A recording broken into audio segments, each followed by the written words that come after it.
I ask my fellow senators, do these things sound like religious activities to you? Does this sound like an organisation that should be receiving support from the Australian taxpayer in the form of tax exemptions because they claim to be a religion? I have also received correspondence from Carmel Underwood, another former member and another victim of Scientology. She says that while she was working for the organisation in Sydney, she fell pregnant and was put under extreme pressure to have an abortion. When she refused, she was put on a disciplinary program. Carmel also worked for the organisation's financial planning arm and says that when requests for payments for abortions were made by the organisation's executives, they were never questioned, even though all other requests for funds were met with delays and haggled over. Carmel says she also witnessed a young girl who had been molested by her father being coached as to what she should say to investigating authorities in order to keep the crimes secret. Carmel says she was physically assaulted by a representative of the organisation during an argument. And when she finally left the organisation, she says information she divulged during so-called auditing was used by members to discredit her. Carmel says she chose to speak out because she knows there are many more victims of Scientology, many of whom are still caught up in the organisation and who are being physically, financially and mentally abused. Carmel's husband Tim supports his wife's story and says the couple suffered serious financial hardship because of their involvement in the organisation. He says they were forced to pay more than $100,000 to publicise the organisation and for so-called religious texts and courses. It's incredible to think that the Christian Bible is free in every hotel room in the country, but Scientology texts and courses can cost followers their life savings and even fortunes they don't have and feel compelled to borrow. One of the saddest correspondences I've received, and they're all sad, is from Paul Schofield.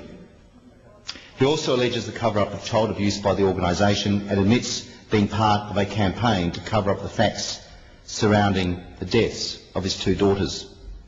Paul says his first daughter, Lauren, who was 14 months old, was being babysat at the organisation's building in Sydney when she was allowed to wander the stairs by herself and fell. She died in hospital 2 days later. Paul says he felt pressured by Scientology executives not to request a coronial inquiry, pressure he ultimately gave into. He was also told if he sought compensation from Scientology, he and his wife would be ineligible for any other services. His second daughter, Kirsty, who was two and a half, died after ingesting potassium chloride, a substance used as part of a so-called purification program run by the organisation. Under the direction of Scientology executives, Paul says he perjured himself to the police and during the coronial inquest in order to protect the organisation. Under incredible pressure, he agreed to lie because he was scared he would be heavily punished by Scientology if he told the truth. It's a decision he regrets to this day. I've received statements from Anna and Dean Dethridge, who claim to have been subjected to physical and mental abuse during their time with the organisation. Anna says she was instructed by the organisation to disconnect from her sister because her sister was gay and therefore, according to Scientology, dangerous, perverted and evil. Anna and Dean also provide evidence where information they and others have revealed to the church have been used to blackmail and control. They also provide more information about coerced abortions. Kevin Mackey wrote to me detailing his 26 years of abuse in the organisation. In his letter, which I've tabled, he says, and I quote, "When one begins Scientology, there is nothing weird or space alien about it. In fact, Scientology, as seen by a newbie, is a godsend for a troubled soul." But he goes on to say, once you have taken the bait and become hooked, the real Scientology is presented very slowly over years. This psychological conditioning Kevin is talking about eventually saw him and his wife hand over almost $1 million to the organisation in exchange for services and products. Other families have contacted me expressing grave concerns about their children who are still under the control of this organisation. but they've asked that I don't identify them for fear of never hearing from their children again. Another victim of Scientology, Peter O'Brien, wrote of being discouraged by the organisation from seeking treatment for cancer.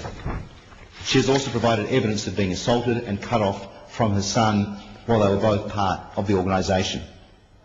These allegations are serious, and many names have been removed from the letters I've tabled in the Senate tonight. But those names haven't been removed from copies I'm providing to the police. This organisation must be investigated. These victims of Scientology have spoken out at considerable personal risk, and I commend them for that. And I would encourage other victims of Scientology to come forward, contact the police, contact my office, but most importantly, speak out. I also believe the activities of this organisation should be scrutinised by Parliament because Australian taxpayers are in effect supporting Scientology through its tax-exempt status. I say to all Australians, as you fill in your tax return next July or August, ask yourself, how do you feel knowing that you're paying tax, yet this criminal organisation is not? Do you want Australian tax exemptions to be supporting an organisation that coerces its followers into having abortions? Do you want to be supporting an organisation that defrauds, that blackmails, that falsely imprisons? Because on the balance of evidence provided by victims of Scientology, you probably are. Do you really want to be funding an organisation that turns supporters into victims in pursuit of power and wealth on the part of Scientology? That's why I'm calling for a Senate inquiry into this organisation and its tax-exempt status. In the past, Scientology has claimed those who question their organisation are attacking the group's religious freedom. It's twisted logic, to say the least. Religious freedom didn't mean the Catholic or Anglican churches weren't held accountable for crimes and abuses committed by their priests and nuns and officials, albeit belatedly. Ultimately, this is not about religious freedom. In Australia, there are no limits on what you can believe, but there are limits on how you can behave. It's called the law, and no one is above it.